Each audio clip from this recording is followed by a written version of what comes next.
Alors là, je fais cette vidéo avec le Canon PowerShot V1 dans ma voiture. J'ai mis la compensation d'exposition à +1 parce que selon plusieurs personnes, les anciennes vidéos avec cette caméra, elles étaient un peu sombres.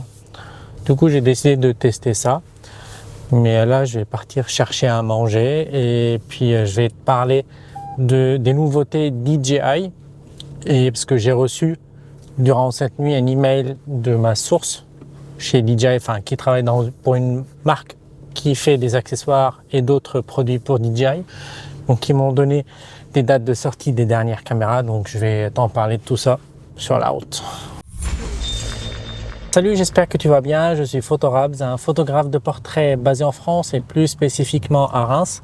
Sur ma chaîne, que ce soit celle en français ou en anglais, je fais du contenu en lien avec les caméras vlog, les caméras action et tout ce qui touche aux appareils photo, création de contenu et tout ça. Donc si tu es intéressé, n'hésite pas à me suivre dans mon aventure YouTube, surtout sur ma chaîne en français que j'ai commencé il y a quelques semaines de là, et sur laquelle je vais te partager pas mal d'informations, pas mal de nouveautés qui vont sortir, mais aussi mes avis, que ce soit sur le matériel, mais sur les pratiques photographiques aussi. Donc je me suis levé ce matin, j'avais un email d'une source qui a l'habitude de m'écrire lorsqu'il y a des produits qui vont sortir de la part de DJI.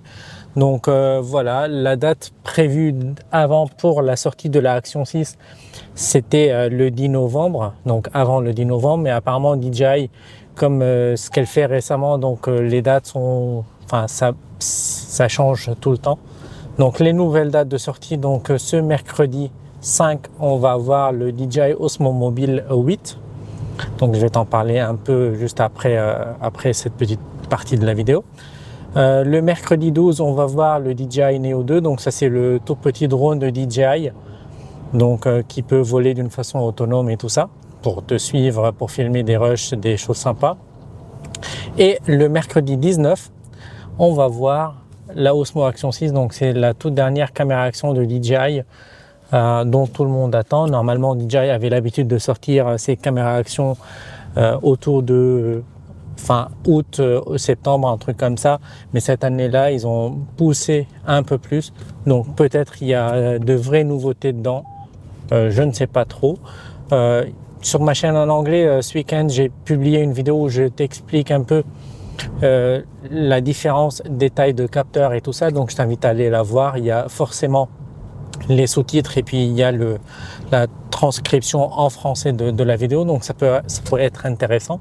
Donc franchement, je t'invite à aller voir cette vidéo parce que j'ai mis beaucoup de temps à la faire et donc c'est un sujet qui me tient à cœur. Donc voilà.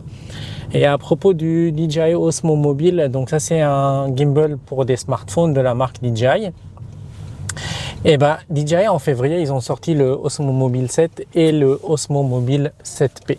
Donc en moins d'un an, ils sortent 3 stabilisateurs de téléphone. Donc ça veut dire que la version 7, c'était une version défectueuse où il y avait des soucis dessus. Parce que en fait, lorsque ce gimbal est sorti, j'ai fait une vidéo dessus.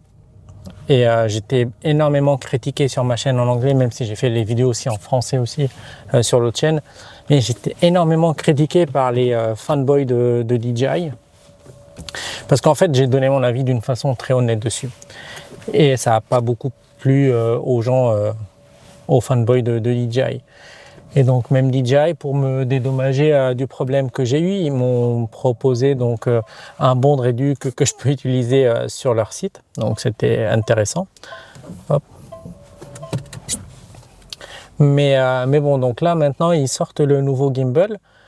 Est-ce qu'ils ont modifié tous ces défauts-là? Est-ce qu'ils ont amélioré ces problèmes? Ça, j'en sais pas. Si tu souhaites que je le teste pour toi, n'hésite pas à me dire.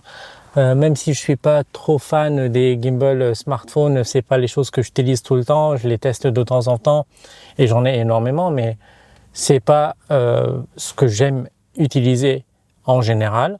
Mais si tu es intéressé, je peux te le tester. Et mais aussi, je suis super intéressé par le Neo 2. Parce que j'avais le Neo 1 avant, enfin le Neo, la première version, mais ce drone j'ai pas trop aimé parce qu'il filmait pas en 4K, donc j'avais pas le même workflow sur mon timeline. C'était un peu embêtant. Du coup, je suis passé à Over Air, Donc ça c'est un tout petit drone aussi qui fait quasiment les mêmes choses que le Neo mais en mieux. Et là le Neo 2 il sort avec 4K, donc le capteur 1 sur 1,3 pouces, celui qu'on a sur la Nano et sur la Action 5 Pro. J'espère qu'on n'a pas le mode HDR activé de base. Mais bon, je suis curieux à tester celui-là et bien évidemment la Osmo Action 6 quand elle va sortir.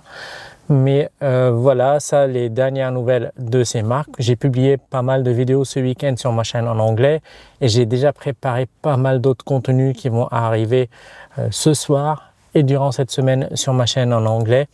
Donc sur des produits que ce soit avec des collaborations commerciales ou autres, donc ou des produits que j'ai acheté ou que j'aime personnellement, c'est pour ça que je vais t'en parler. Donc n'hésite pas à me donner ton avis sur ces contenus. Et moi je te dis à très bientôt pour d'autres vidéos. Ciao!